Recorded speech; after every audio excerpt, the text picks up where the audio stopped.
पिंडदानाची पद्धत आणि श्राद्धाचे महत्त्व. पितृपक्ष हा पितरांना समर्पित आहे.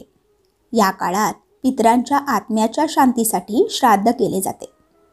पंचांगानुसार पितृपक्ष भाद्रपद महिन्याच्या पौर्णिमेच्या दिवशी सुरू होतो आणि आश्विन महिन्याच्या कृष्ण पक्षाच्या अमावस्येला समाप्त होतो. श्राद्धाला हिंदू धर्मात विशेष महत्त्व आहे. पितृपक्ष दरम्यान पितरांचे स्मरण करण्यासाठी श्राद्धविधी केले जातात. पितृपक्षात पितरांना नैवेद्य दाखवून आणि श्राद्धविधी केल्याने मोक्षप्राप्ती होते. या काळात श्राद्ध केवळ पितरांच्या मोक्षासाठीच नाही, तर त्यांच्याबद्दल आदर व्यक्त करण्यासाठी देखील केले जाते. पितृपक्षात पितरांना श्रद्धेने जल अर्पण करण्याची परंपरा आहे. यावर्षी 29 सप्टेंबर म्हणजेच आजपासून पितृपक्ष सुरू होत असून तो 14 ऑक्टोबरला संपेल. पितृपक्षादरम्यान पितरांचे स्मरण करण्यासाठी श्राद्धविधी केले जातात. पितृपक्षात पितरांना नैवेद्य दाखवून श्राद्धविधी केल्याने मोक्षप्राप्ती होते.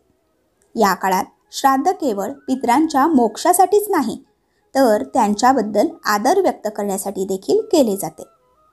श्राद्ध म्हणजे पितृपक्षात म्हणजेच भाद्रपद कृष्ण पक्ष प्रतिपदेपासून अमावस्यापर्यंत पितरांसाठी केलेले तर्पण आणि पिंडदान. ज्योतिषांच्या मते श्राद्ध म्हणजे भक्तीने पितरांना प्रसन्न करणे. धार्मिक मान्यतेनुसार देहत्याग केलेल्या कुटुंबातील सदस्यांच्या आत्म्याच्या तृप्तीसाठी खऱ्या भक्तिभावाने केलेल्या पूजेला श्राद्ध म्हणतात. असे मानले जाते की मृत्यूची देवता यमराज श्राद्ध पक्षाच्या वेळी पितरांना मुक्त करतात, जेणेकरून ते त्यांच्या नातेवाईकांकडे जाऊन नैवेद्य घेऊ शकतात. ज्यांचे कुटुंबातील सदस्य विवाहित किंवा अविवाहित मूल किंवा वृद्ध पुरुष किंवा महिला मृत पावतात त्यांना पूर्वज म्हणतात. पितृपक्ष दरम्यान पूर्वज मृत्यूनंतर पृथ्वीवर येतात आणि त्यांच्या कुटुंबातील सदस्यांना आशीर्वाद देतात. पितृपक्षाच्या काळात पितरांना त्यांच्या आत्म्याच्या शांतीसाठी अर्पण केले जाते. जेव्हा पितर प्रसन्न असतात तेव्हा घरात सुख शांती असते. श्राद्ध केल्याने पितरांना समाधान आणि शांती मिळते. दरवर्षी पितृपक्षात पिंडदान, तर्पण, हवन इत्यादी पितरांसाठी केले जातात. प्रत्येकजण आपापल्या पितरांचे त्यांच्या मृत्यूतिथीनुसार श्राद्ध करतो. असे मानले जाते की जे पितृपक्षात पितरांना नैवेद्य दाखवत नाहीत त्यांना पितृदोषाचा त्रास सुरू होतो. श्राद्ध केल्याने त्यांच्या आत्म्याला समाधान आणि शांती मिळते. तेव्हा ते तुमच्यावर आनंदी होतात आणि संपूर्ण कुटुंबाला आशीर्वाद देतात.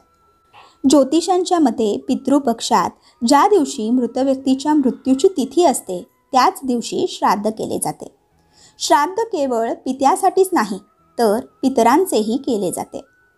जेव्हा कोणी त्याचे शरीर सोडते तेव्हा सर्व अंत्यसंस्कार करणे आवश्यक आहे, कारण यामुळे आत्म्याला आध्यात्मिक बळ मिळते आणि तो आत्मा तृप्त होतो.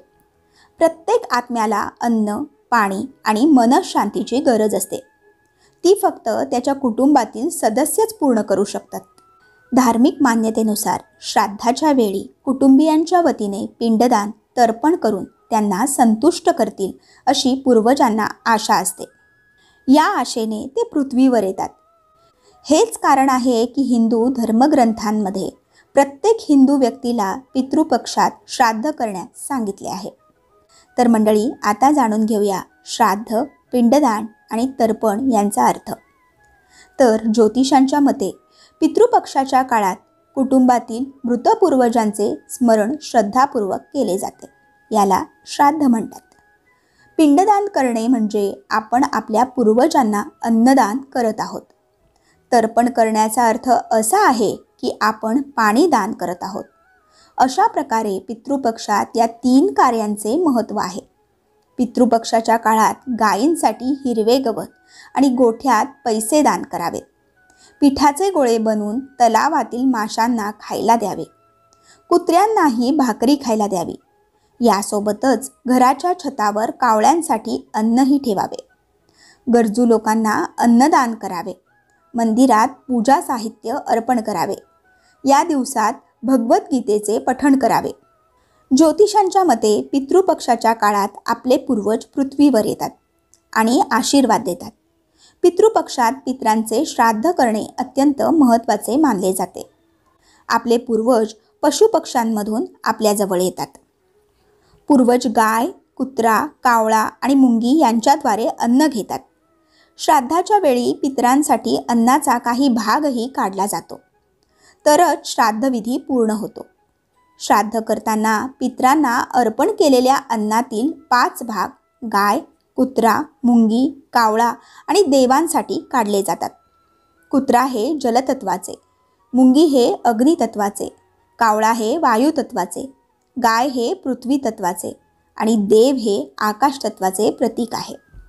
अशा प्रकारे या 5 जणांना अन्नदान करून आपण पंचतत्वांप्रती कृतज्ञता व्यक्त करतो. फक्त गायीमध्ये 5 घटक एकत्र आढळतात. त्यामुळे पितृपक्षातील गायीची सेवा विशेष फळ देते.